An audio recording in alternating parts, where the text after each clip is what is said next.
मित्रांनो नमस्कार, मी ऋषिकेश सानप आणि आज आपण चर्चा करणार आहोत जो सध्या आखाती देशांमध्ये जे गल्फ कंट्रीज आहेत तिथल्या संघर्षाने जगावर कसा परिणाम झाला आहे, भारताने यातून काय धडा घेतला पाहिजे याबद्दल आज आपण चर्चा करणार आहोत। तर आखाती देशांमध्ये जो संघर्ष चालू आहे तो तात्पुरता सध्या थांबलेला जरी वाटत असला तरी तो थांबलेला नाही आहे, कारण परिस्थिती पूर्ण सध्या तरी नियंत्रणात आलेली नाही। ती आपण एक सध्या तात्पुरती एक व्हेंटिलेटरवर आहे किंवा एक तात्पुरत्या लाईफ सपोर्टवर आहे असं आपण बोलू शकतो। अमेरिकेचे राष्ट्राध्यक्ष डोनाल्ड ट्रम्प यांनी सुद्धा याबद्दल बोलून दाखवले की शस्त्रसंधी जी आहे ती अत्यंत नाजूक अवस्थेमध्ये आहे आणि ती कधीही संपून मोठ्या एका युद्धाला परत तोंड फुटण्याची शक्यता नाकारता येत नाही आहे। ज्या ठिकाणी ही संघर्ष सुरू आहे ते स्टेट ऑफ हॉर्मुझ तो एक त्याला आपण एक चोक पॉईंट म्हणू शकतो की तो सध्या तरी पूर्णपणे बंद आहे। ऑलमोस्ट 90% तरी तो बंद आहे, कारण युद्धाच्या अगोदर जवळपास येथून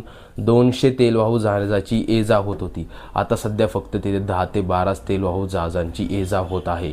यावरून आपल्याला समजण्यात येईल की तेल पुरवठ्यावर जगाच्या तेल पुरवठ्यावर किती परिणाम झाला आहे। तेलाचा पुरवठा कमी झाला म्हणजे महागाई वाढली म्हणजे उद्योगांवर परिणाम झाला आणि उद्योगांवर परिणाम झाला म्हणजे सर्वसामान्यांचं जीवन अत्यंत कठीण आणि नाजूक परिस्थिती बनतं।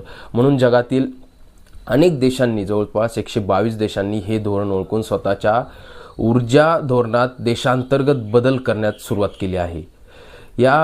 या धोरणांतर काही देशांनी वर्क फ्रॉम होमच्या पॉलिसीज इंट्रोड्यूस केल्या आहेत, काहींनी पेट्रोल डिझेलच्या वापरावर मर्यादा आणल्या आहेत, काहींनी एनर्जी लॉकडाऊन सारख्या संकल्पना देशात सुरू केल्या आहेत। भारतात देखील पंतप्रधान नरेंद्र मोदी यांनी इंधनाचा वापर हा अत्यंत काटकसरीने व संवेदनशील परिस्थितीत करावा असे आवाहन काही दिवसापूर्वीच केले होते, कारण भारत हा जवळपास 85% LPG असो, CNG असो किंवा क्रूड ऑइल असो याची आयात आखाती देशांमध्ये म्हणजे गल्फ कंट्रीमधूनच करत असतो।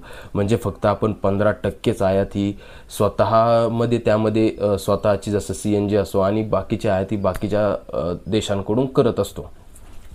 त्यामुळे आखातामध्ये जर उद्या काही दहशतवादी हल्ले किंवा काही जरी झालं तर त्याचा परिणाम थेट आपल्या भारतावर होत असतो। आपण कधी विचार केला आहे का हा संघर्ष उद्या संपेल, यातून आपण काय शिकणार आहोत, भारताने यामधून कोणता धडा घेतला पाहिजे? तो म्हणजे आहे ऊर्जा सुरक्षितता। भारताने आता तेल साठवण्याची क्षमता ही मोठ्या प्रमाणात वाढवली पाहिजे। सध्या जर विचार केला सरकारी पातळीवर तर आपली क्षमता फक्त 39 मिलियन बॅलर्स इतकीच आहे। 39 मिलियन बॅलर्स म्हणजे फक्त एक 74 ते 84 दिवस पुरेल एवढाच साठा भारताकडे उपलब्ध आहे। जर त्या बाबतीत जर विचार केला अमेरिकेचा म्हणजे दुसऱ्या महायुद्धाच्या काळातच जेव्हा अमेरिकेत अशी परिस्थिती निर्माण झाली त्यावेळेस अमेरिकेने या गोष्टीचं गांभीर्य ओळखलं आणि गल्फ ऑफ मेक्सिकोमध्ये त्यांनी मोठे अंडरग्राऊंड पेट्रोलियम रिझर्व्ह तयार करण्यास सुरुवात केली होती।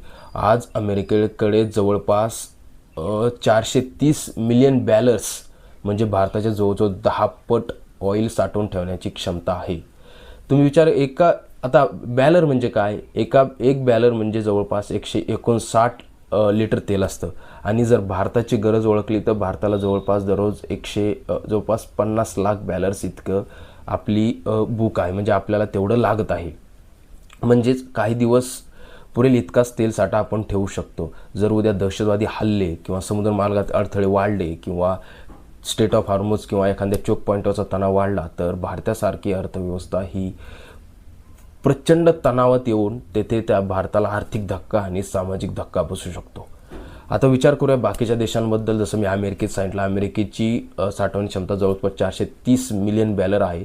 तर तसंच जर आपण जपानकडे वळलो तर जपानकडे जवळजवळ 260 मिलियन बॅलर्स म्हणजे भारताच्या जवळपास 5 ते 6 पट ऊर्जा साठवून ठेवण्याची क्षमता आहे। जर चीनचा जर विचार केला तर चीनच्या बाबतीत प्रचंड आश्चर्यकारक आपल्याला ऐकायला भेटतं, कारण चीनने इंधनाबद्दल नाही तर पाणी, अन्नधान्य याबद्दल सुद्धा मोठमोठ्याले साठवून ठेवण्याचे स्टोरेज त्यांनी ऑलरेडी उभे केले आहेत। चीनकडे जवळपास 1.4 बिलियन बॅलर्स म्हणजे अमेरिकेच्या जवळपास 4 पट एवढी तेल साठवण्याची क्षमता आहे। तसेच त्यांच्या पाण्याच्या बाबतीत जर विचार केला तर आज जगात सगळ्यात जास्त जर डॅम कुठे असतील तर ते चीनमध्ये असेल। जवळजवळ 72,000 डॅम चीनने त्यांच्या नद्यांवर बांधले आहेत। म्हणजे उद्या जरी जगात पाण्याची टंचाई असो किंवा अन्नधान्याची टंचाई असो किंवा तेलाची टंचाई असो, पुढची 2 वर्ष चीन हा पूर्णपणे नियंत्रणात राहू शकतो। या सध्याच्या पार्श्वभूमीवर भारताने जे पेट्रोलियम रिझर्व साठवण्याची क्षमता आहे याची सुरुवात भारतात थोडी उशिरा झाली. 2001 साली सुरुवात झाली आणि 2004 साली तत्कालीन पंतप्रधान अटल बिहारी वाजपेयी यांच्या काळात पहिल्यांदाच स्ट्रॅटेजिक पेट्रोलियम साठवण्याचा गंभीर विचार करण्यात आला. त्यानंतर UPAच्या काळाचे सरकार त्याची डेव्हलपमेंट होत गेली आणि 2019 साली म्हणजे आत्ताच माननीय पंतप्रधान नरेंद्र मोदी यांनी त्याचा लोकार्पण सोहळा केला. आज मंगळूर, विशाखापट्टणम आणि पांडूर यासारख्या ठिकाणी भारताने अंडरग्राऊंड तेल साठवून ठेवण्याची प्रकल्प सुरू केले आहेत. पण भारतासारख्या मोठ्या अर्थव्यवस्थेला ही क्षमता अजूनही खूप कमी आहे.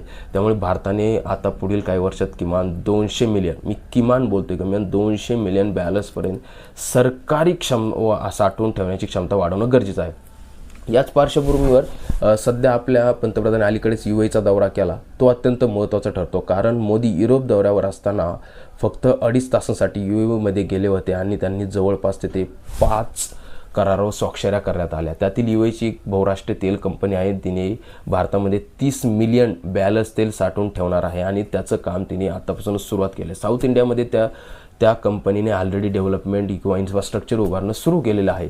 त्यामुळे भविष्यात संकटाच्या काळात भारताला ही मोठी एक तेल क्षमता भेटणार आहे, ज्यामुळे भारत हा स्थिर राहू शकतो. मित्रांनो, आजचा काळ स्पष्ट संदेश देतो की भविष्यात युद्ध होतील, ते केवळ बंदुका किंवा बॉम्बने लढले जाणार नाहीत.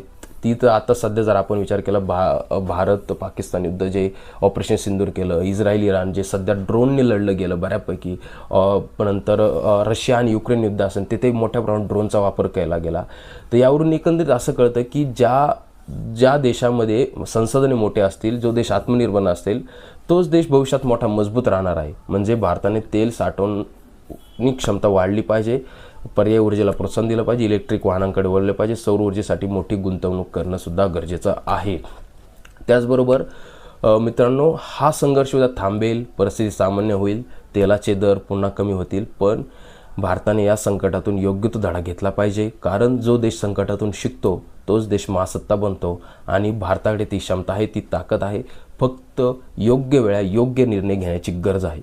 मित्रांनो, हा व्हिडिओ तुम्हाला कसा आवडला त्याबद्दल कमेंट बॉक्समध्ये आम्हाला नक्की कळवा आणि हितचिंतकला लाईक्स आणि सबस्क्राईब करायला विसरू नका. धन्यवाद.